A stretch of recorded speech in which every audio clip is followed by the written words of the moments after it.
දිල්ෂාන් සජිත වඩාත් ජනගත ටෙලිනාට්‍ය නළුවාට හිමි සම්මානය දිනාගත්තා. හැබැයි මේ සම්මානයත් දිනාගන්න බැරි කමක් නෑ නේද? බලමු කොලේ තියෙනවා. කොලේ තියෙන කැරෙන අපිට කියවන්නයි තියන්නේ. ඔව්. අපි කොලේ තියෙන එක කියනවා.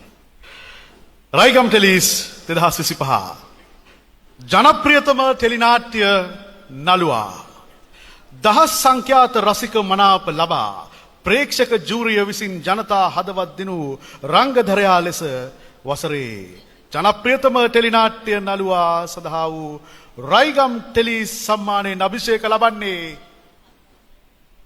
චතුරංග කොඩිතුවක්කු.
චතුරංග මොහොතක් ඉන්න කලබල වෙලා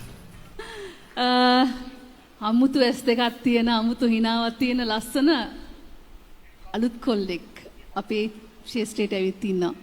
අද සම්මානිත වෙනවා. කීවෙනි සම්මානෙද මේ ජනප්‍රිය කැටගරි එකෙන් එහෙම නැත්නම් කුලකෙන් ගන්න? මේ අවුරුද්දේ තුන්වෙනි එක. ජනප්‍රියයි. හිතනවා එහෙම. ජනප්‍රියත්වයේ දිගටම තියාගන්න ඕන දෙයක්ද? අවශ්‍ය දෙයක්ද? ඔබ කොහොමද මේ ජනප්‍රියත්වය කියන එක ඔබේ ජීවිතයට ගලපගන්නේ? මම හිතන්නේ මේ ඔව් අපිට ජනප්‍රියම කියන අපිට හැමෝගෙම ආදරය අවශ්‍යයි නේද? ඒක රංගන ශිල්පියෙක් විදිහට ඉතාමත් අවශ්‍ය දෙයක්. මම හිතනවා ඒක හොඳ දෙයක් කියලා. ජනප්‍රියත්වය හැමදාටම තියාගන්න මොනවද ඔබ කරන් හිතන් ඉන්නේ? කිසිම දෙයක් නැහැ හිතෝදින් ඉන්නවා. හිතෝදින් ඉන්නකොට මනාපත් ලැබෙනවා එහෙමද? අනිවාර්යයෙන්.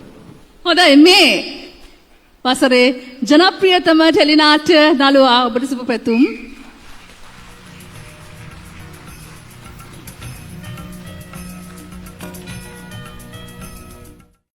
දෙකට මොකද කියන්න තියෙන්නේ?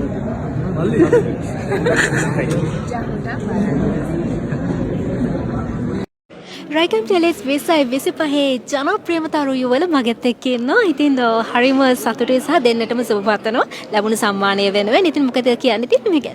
හරිම සන්තෝෂයි. ඉතින් ජහුට ටෙලිනාට්‍ය සමාධි කියන චරිතය වෙනුවෙන් තමයි මේ ජනප්‍රියම ටෙලිනාට්‍ය නිලිය කියන සම්මානය මට රයිගම් ටෙලිස් එකකින් ලැබෙන්නේ.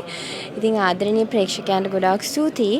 ආදරය කරනවට අපිව මේ විදිහට ඇගීමකට ලක් කරනවට. මොකද ප්‍රේක්ෂකයන්ගේ මනාපයත් එක්ක තමයි ජනප්‍රියත්වය කියන එක රැඳෙන්නේ. ඉතින් බොහොම ස්තුතියි ආදරේ හැමෝන්ටම. හරි. ඉතින් චතුරංග මොකද හිතන්නේ මොකද කියන්න තියෙන්නේ මේ සම්මානය ගැන? ඇත්තටම බොහොම ස්තුතියි. මොකද මම හිතන්නේ ජනප්‍රියම කියන්නේ අපේ ප්‍රේක්ෂකයන්ගේ ජූරිය. ඉතින් ඒකෙන් ඒගොල්ලන්ගේ ආදරය දිනා ගන්න ලැබිච්ච එක ගැන ගොඩක් සතුටුයි. ඉතින් හැමෝටම ගොඩක් ස්තුතියි. ගොඩක්ම ස්තුතියි. ඉතින් හැමෝටම ආදරය කියන තමයි කියන්න තියෙන්නේ. එහෙනම් ගොඩක් ස්තුතියි. දෙන්නටම සුබ පැතුම් එකතු කරනවා. බොහොම ස්තුතියි. බොහොම ස්තුතියි.